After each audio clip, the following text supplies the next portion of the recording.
aka bu hozir mashinangizni olib keldik. İnşallah ochayapmiz. Bir chekadi.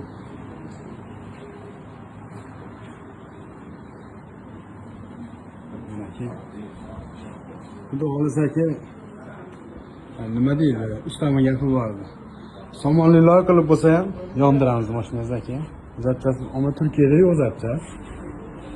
Masalan, plastmassa bilan bo'lsa ham eplab yondirmakka inshaalloh zo'r qilamiz. Aka bitta narsa o'ylantiryapti. Meni shuncha uzoq yo'lga chiqibsiz. İçlarini qaradim hozir qo'nni. Hamma yo'qni qarab chiqdim. Aka uzoq yo'lga chiqqan odam hech bitta atletga bo'lsa ham so'roladi-da.